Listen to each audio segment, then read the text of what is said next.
Hi guys, in this video we're going to talk about experiences you might have as a Black woman traveling overseas.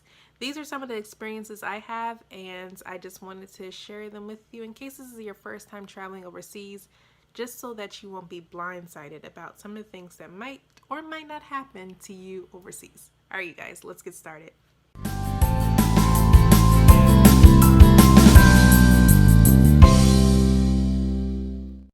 So as of today, I am recording this video May 2019, and I have lived and worked and studied in India, Spain, China, and Vietnam. And I have traveled to a whole lot of other countries, including the Philippines, Thailand, Morocco, the Bahamas, Mexico, just a lot of different places. And my experiences as an African American woman has varied depending on what country I am in. I've discovered that just because I am treated one way in one country does not mean that I will get the same treatment in another country. And this is due to several factors, including the culture of the country, the history that the country has with people that look like you, how women of color are portrayed in the media, on how they're seen on the internet, and the individual, because you can't generalize a whole group of people. There is also individual factors that play out as well, but the individual factors are shaped by the cultural factors, the historical factors. This is not a sociology class. But so I just wanted to put that out there. And so while you're traveling, you might think of your identity in ways you've never thought about it before. You might be challenged, you might be hurt, you might be like, oh my gosh, this is amazing. It just depends on where you are and who you come in contact with. Again, each experience is different, but I'm going to highlight some of the experiences that I've had overseas and that I've heard others have as well. So one of the experiences that I've had being overseas is that people might not think I'm American, and they might not think I was born in the United States. They think that maybe I immigrated to the United States. And even if they believe that I was born in the United States, they will question, where are my parents really from? Or where are my grandparents really from? And I think part of this is because they don't know our history. They don't know the history of slavery in the United States, and that African Americans have been in the United States since the very beginning. Some people would address me in French and not English.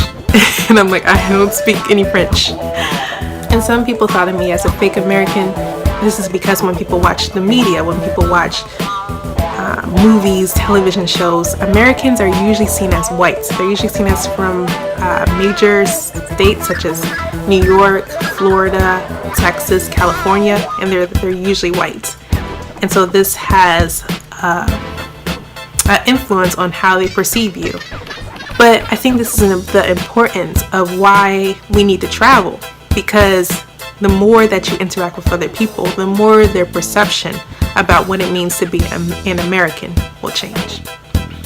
So another experience that I've had overseas is that people just touch my hair randomly. I remember one time I was in a store and I was minding my own business, and all of a sudden I feel this hand like grab my hair, and I just remember me and the girl, we just like both looked at each other for what seemed like eternity. I didn't know what to do. I was just like at a loss. I was just like. Another experience that I've had is that sometimes I felt like I was in a zoo. People stare, they take pictures, they point, they laugh, they pass you their baby. True story, somebody passed me their baby multiple times, different people, but multiple times, and I'm like, look, you don't know me, you're giving me your baby, and then they want to take a picture. They see you as exotic and they don't know exactly what to do. So, also, he may be fetishized. Some stereotypes that Black women have is that they are hypersexual or that they are promiscuous. And so some of this might come from the history of having people of color in their country, or from what they see in the media or on the internet. Another thing that you might experience is that you are treated as royalty. I remember I had a friend telling me that one time she was in a certain country and she went to a theater, and the people there thought she was from a royal African family, and so they escorted her up to the front of the theater.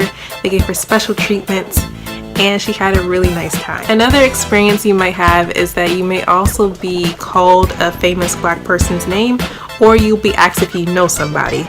For example, some people might call you Oprah Winfrey, Michelle Obama. Some people might ask you if you know former President Barack Obama, or some people might tell you that they absolutely love President Obama.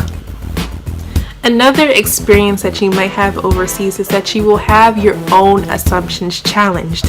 When you go overseas, you'll interact with so many people in that country, and you might have thought of those people one way. But then when you interact with them, when you talk with them, when you engage with them, you'll see that they are another way, or that you'll have a different perception about them.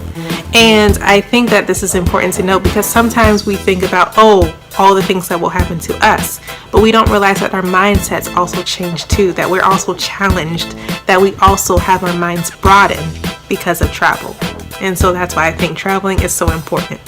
And then the last thing that might happen is nothing. Nothing might happen. Nobody will care. Nobody will bat an eyelash or hand you their baby. It just depends on where you are. Alright, you guys, I hope this helped you. If you have any experiences about being a black woman overseas, feel free to comment in the comment section below. I want to hear some of your experiences. Be sure to visit my site, HeyMissTraveler.com. And until next time, girl, you can definitely take over the world. Alright, you guys, see you later.